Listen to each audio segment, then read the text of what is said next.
Hi, we're at Display Week 2012 here in Boston, Massachusetts, and I'm with Dr. Raskar, who is with the MIT Media Lab in Cambridge, Massachusetts.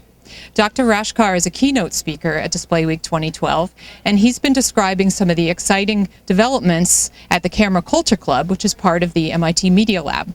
So, Dr. Raskar, can you tell us about the Camera Culture Club? Sure. Thank you, Jenny, for the introduction.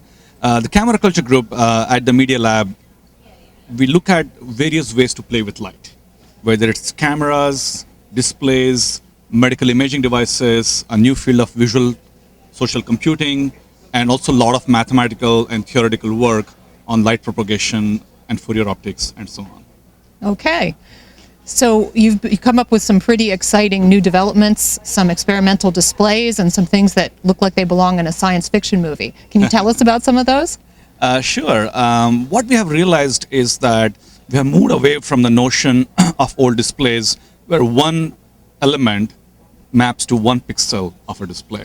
And we are moving to a world of computational display where what you do in software doesn't map one-to-one to the display. So if you think about high-dimensional display like light-field display or 3D displays or multispectral displays, we really need to start thinking about it in higher dimensions. And so what we have done is really started doing a co-design of hardware and software. And by realizing that, our vision really is to see how we can enable a completely new range of displays that were simply not possible with today's technology. Okay. Can you show us any of those?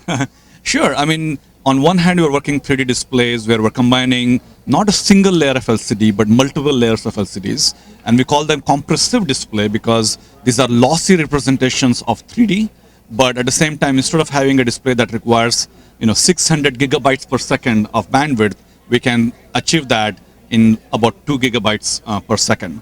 So those are new types of 3D displays. We're also looking at displays that can be used for health and wellness.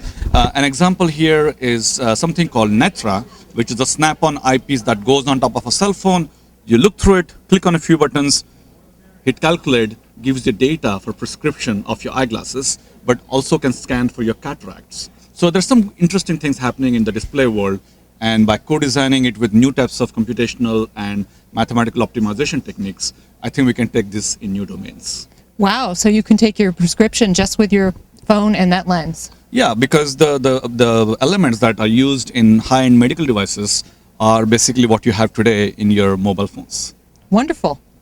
Now, you have the concepts and a lot of the development at the MIT Media Lab, but today in your keynote speech, you asked for some cooperation from the display community.